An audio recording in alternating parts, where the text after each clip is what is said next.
right, hello everyone. So in this video, I'm going to talk about and demonstrate why exactly we don't want to compare two floating points with a double equal sign. So let's take a look at the code that I already have here because we're just tracing through some code today. So I have double A is equal to 0.7 and I have double B is equal to 0.9. What I'm going to do is I'm going to add 0.1 to A, so X should be 0.8. And what I'm going to do here is I'm going to subtract 0.1 from 9, so Y should be 0.8. So then I'm going to go ahead and print out these two values. And what I'm doing on line 15 is I am comparing those using a relational operator.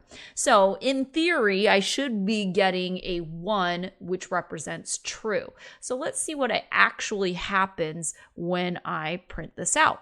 So when I run this, okay, the first two are as expected. I see 0.8, I see 0.8, but it's telling me that these are not equal. So 0 means false, they're not equal. So what happened here? So this is the reason why we don't want to use double equal sign to compare two decimal values, because it's not going to give us the expected values. And it has to do with how these numbers are actually stored in memory. And so I'm going to do something here. I already included my IO manip. What I'm going to do is I'm going to show point here. I'm going to force my decimal points to be shown. And specifically, I'm going to set the precision. Now, there's kind of a magic number here. And so I kind of finagled with it a little bit before to see what that magic number is. And it ends up in my case that it was 16.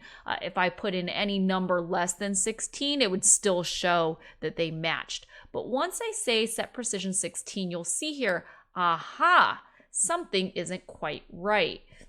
So it takes me 16 decimal places to see that X is really 0.799999 and Y is 0.8, which is the reason why when I compare these two digits, I get a 0. So that is no good. So what do I do in the situation where I want to compare two numbers? I want to make sure that these two things are equal.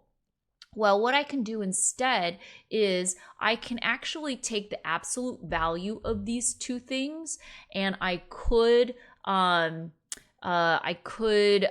check to see that they're below a certain threshold.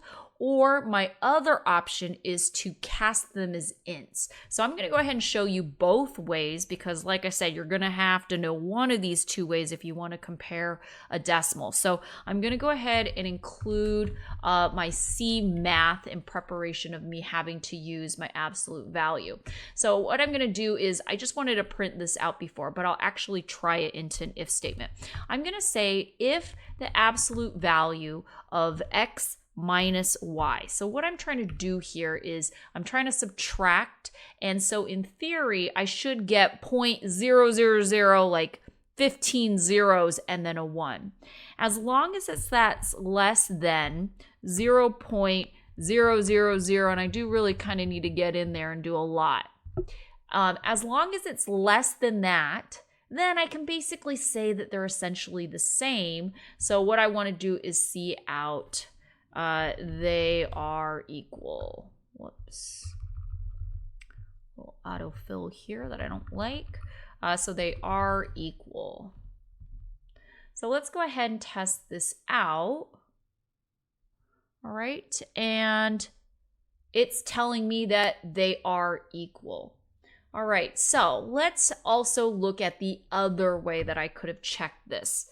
What I could have also done is I could have multiplied these numbers as integers. So that requires a little bit more variables on my case because I really want to store these into something that I can use and compare. So let's say int C is equal to, now I'm going to take my X, I'm going to multiply it by a lot of zeros here.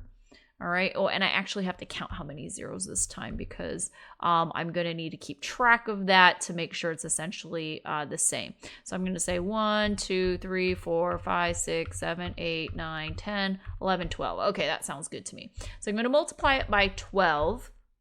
And then what I want to do is I want to take off the decimal. So what I'm going to do is I am going to then static cast this into an int.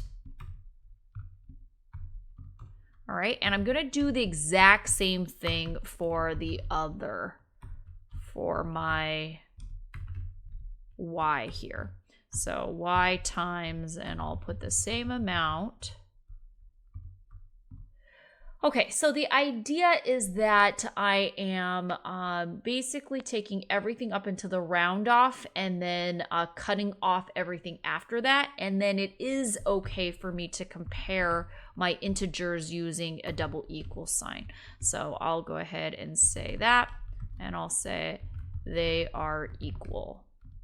Okay, now I'm going to go ahead and run this again. And if this worked, I should see they are equal 2 times.